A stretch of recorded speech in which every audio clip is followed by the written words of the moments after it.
नमस्कार दोस्तों। क्या आपने कभी सोचा है कि हम अपनी बाइक या कार में जो पेट्रोल और डीजल भरवाते हैं वह आखिर कहाँ से आता है? क्या भारत में इतना तेल निकलता है या यह किसी दूसरे देश से आता है? आज ही इस वीडियो में हम आपको पूरी सच्चाई बताएंगे कि भारत में तेल कहाँ से आता है, किस रास्ते से भारत तक पहुंचता है और जहाज का भारत का झंडा लगाने से क्या फायदा होता है। दोस्तों, भारत दुनिया के सबसे बड़े तेल इस्तेमाल करने वाले देशों में से एक है, लेकिन सच्चाई यह है कि भारत अपनी जरूरत का लगभग 85% तेल दूसरे देशों से खरीदता है।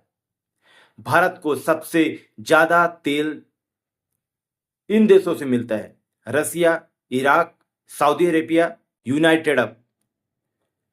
हालांकि भारत में भी थोड़ा बहुत तेल निकलता है, जैसे असम और समुद्र में मुंबई हाई नामक की जगह पर तेल के बड़े भंडार हैं। यहां से तेल निकालने का काम oil and nature gas corporation जैसी कंपनियां करती हैं। लेकिन भारत की जरूरत इतनी ज्यादा है कि हमें ज्यादातर तेल विदेशों से मंगवाना पड़ता है। अब सवाल आता है कि यह तेल भारत तक पहुंचता कैसे है। दोस्तों, ज्यादातर तेल समुद्र के रास्ते बड़े बड़े जहाजों से भरकर भारत लाया जाता है। यह जहाज मिडिल ईस्ट के देशों से निकलते हैं और पहले पहले प्रेसिजन गल्फ से गुजरते हैं। इसके बाद यह दुनिया के सबसे महत्वपूर्ण समुद्री रास्तों में से एक स्ट्रेट ऑफ हॉर्मुज से निकलते हैं। यह रास्ते से दुनिया का बहुत बड़ा हिस्सा तेल का व्यापार होता है। इसके बाद जहाज अरेबियन सी के रास्ते भारत की तरफ आते हैं।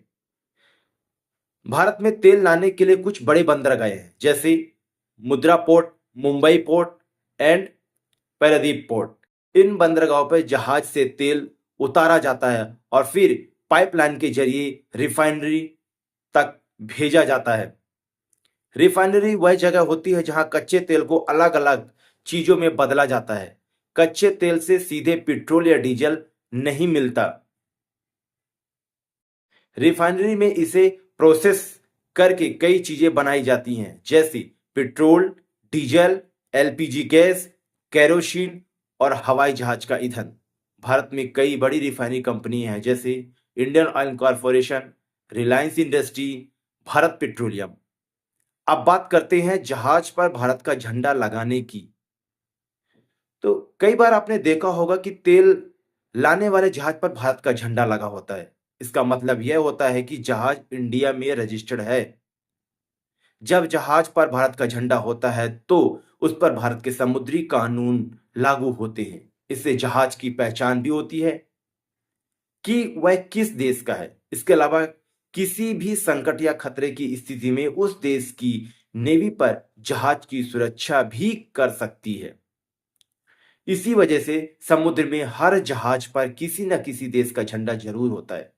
दोस्तों, अब आप समझ गए होंगे कि जब हम जो पेट्रोल और डीजल इस्तेमाल करते हैं वह हजारों किलोमीटर दूर देशों के समुद्र के रास्ते बड़े जहाजों से भरकर भारत तक आता है। अगर आपको यह जानकारी अच्छी लगी तो वीडियो को लाइक करें, शेयर करें, चैनल को सब्सक्राइब करें। धन्यवाद।